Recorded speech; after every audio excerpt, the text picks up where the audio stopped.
Welcome back to another Valley Sports Club Arizona Cardinals recap for Week 8 in the NFL. It's October 30th, 2022.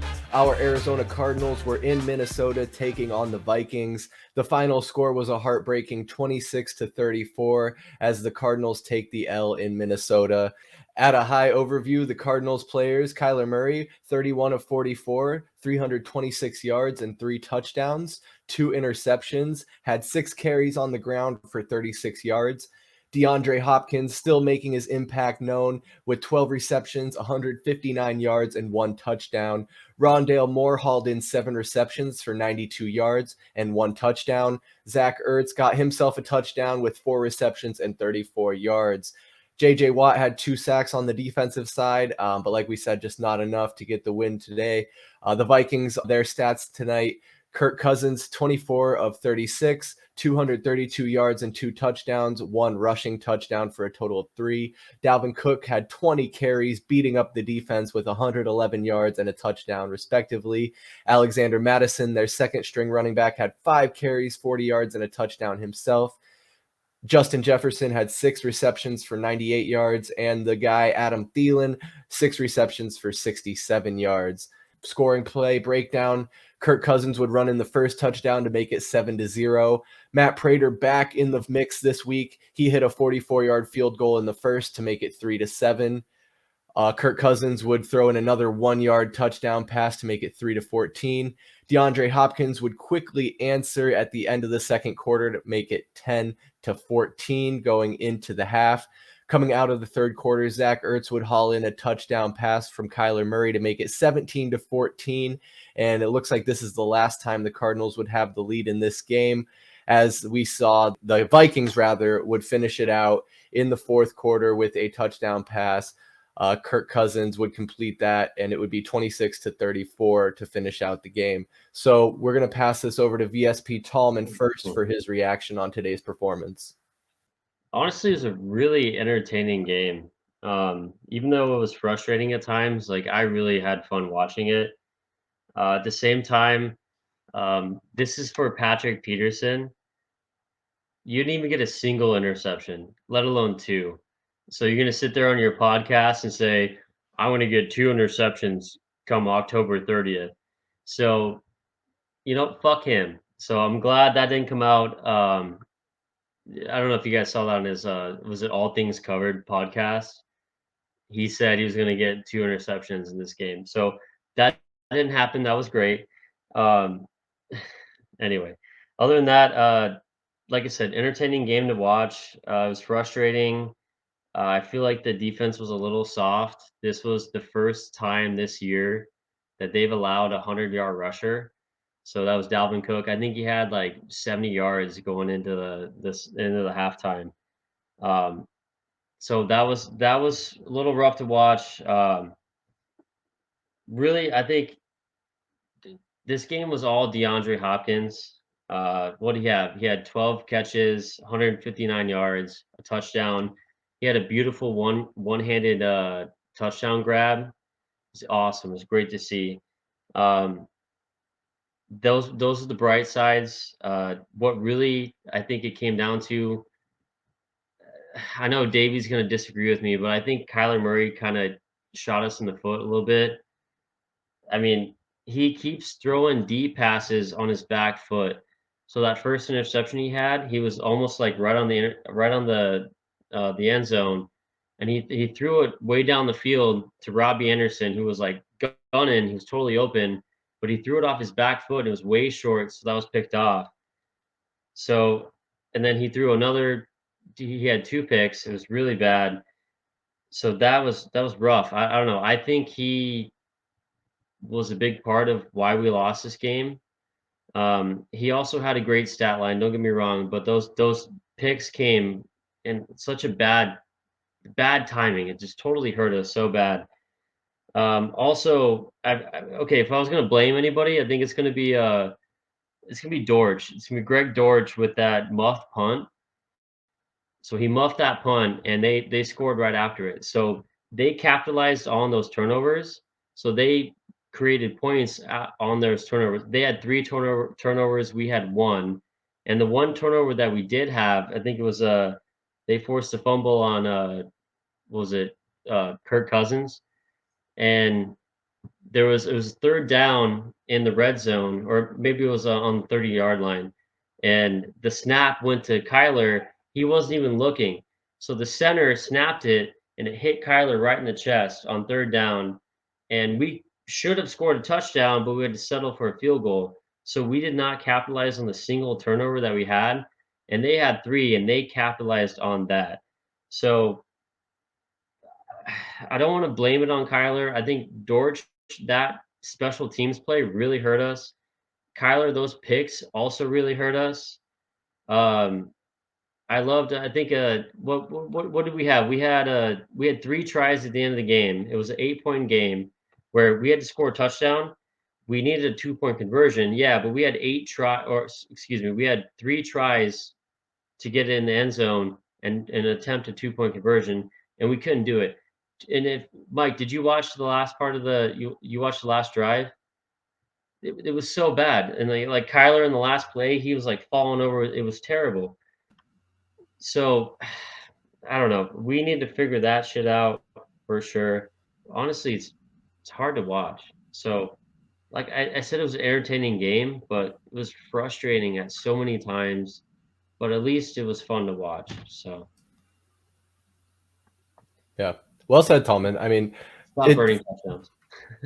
yeah, no, but you highlighted it there, I think, really well. With the burning of the timeouts, some of the questionable calls. I think this season continues to be a referendum on Cliff Kingsbury and Kyler Murray.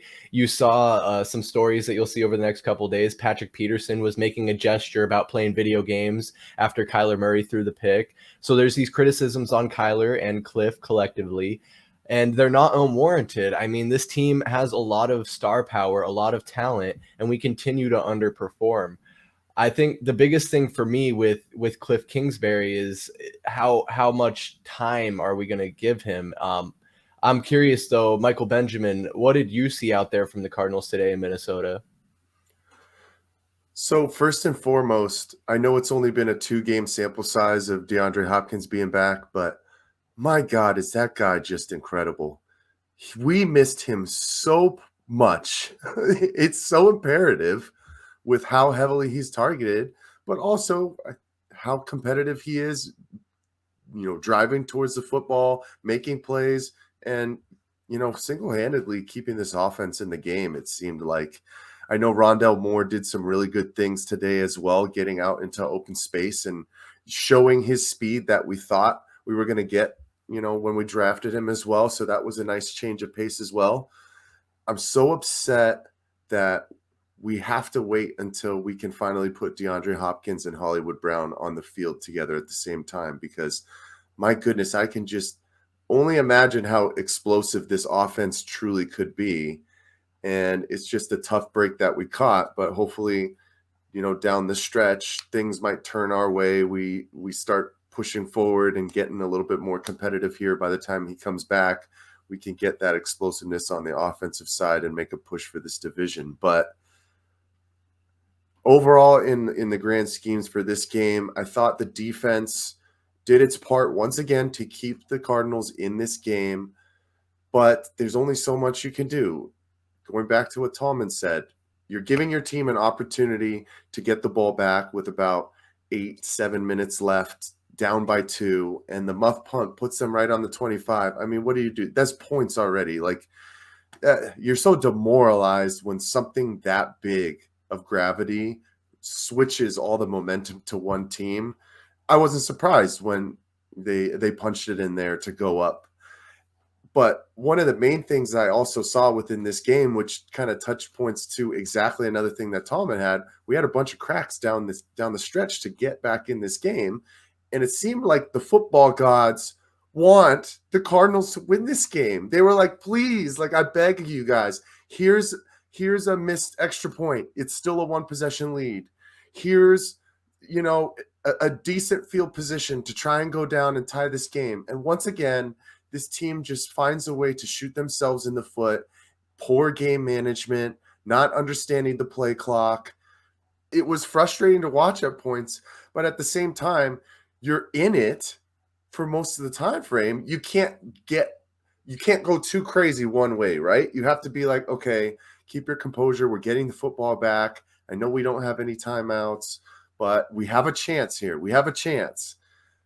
And, I was listening to after the game when I think Paul Calvisi was doing his press game interview with Cliff Kingsbury. And one of the things that he keeps talking about is, we got to shore up those time frames and the communication, and and he used the excuse of the new offensive linemen, basically the whole left side being the backups. And Cliff, I'm sorry, but this game management play clock situation has been going on the entire season. It doesn't matter that these new guys have folded in here. You guys are not on the same page. Him and Kyler Murray are just not on the same page when the play call goes in. I don't know if he's just not cognizant about looking at the play clock, but it seems like he's in La La Land all the time. Or you can he's in Verdansk. Here's the overall factor of this team, guys, at this point. This team is not a good football team. It is not a bad football team, but they are not a good football team. Because good football teams, when they have opportunities to win on the road, given multiple chances to get back within games, tie it, and maybe push it to overtime or take leads, they don't have the mistakes that this kind of team has right now. And we're 3-5, which is exactly what this team is. Below mediocre. And not really any momentum to push for a division crown. And it's going to be tough to make the playoffs in the NFC because there's teams like the New York Giants. I know they lost today to the Seahawks, but they're going to probably end up with 11 wins. It might only take 10 wins to win this division, but at the rate that this team is going, the only chance it seems like we're going to have to make the playoffs is to win this division. So these next 3 games are the season. We have to go 2-1 and end out of it around 500 to have any kind of chance down the stretch, hoping to get back Hollywood Brown and get some momentum going on the offense. This was also your chance to start to change that narrative because the Vikings were in the same boat. Yeah, they were 5-1, but who have they beat? The Packers, right. Some of these horrible teams. It's been close games. Yeah, they're close winning games. the close games. Yeah. Exactly. Yeah. So you play who you play. I understand that. But the Vikings are a good team because they don't make the critical mistakes down the stretch, and they take over when they need to and push over the finish line. This team doesn't know how to do that. I mean, guys, we almost blew a freaking 20-point lead to the Saints last week. Now, was it really ever in doubt? Probably not. But to get to the point where that was an onside kick away from a possible tying of that game, like, good teams don't do that. You know what I mean? Like, good teams put their foot on the throat of teams when it's time to close. And this team don't know how to do that. It's not too high, not too low anymore. We're halfway point through the season. We're starting to get key pieces back. I know guys are injured, but it's all about who you fill in, how you built this roster for this part of the season. This is the NFL. Guys get hurt every single year. But that's all I got. So lead us home. No, without a doubt, there's a handful of issues and problems with this team that need to be ironed out.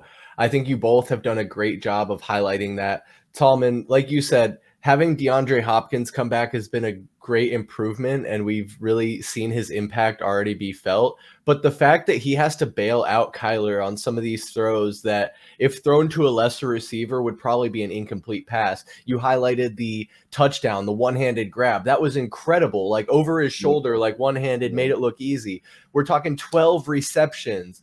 And it's not anything that is, I think, sustainable. You look at the fragility of the players in this league at this point in time. I'm not saying DeAndre Hopkins is going to get injured again, but he could get doubled. And yeah, you bring in a Robbie Anderson. Yeah, you have a Hollywood Brown coming back.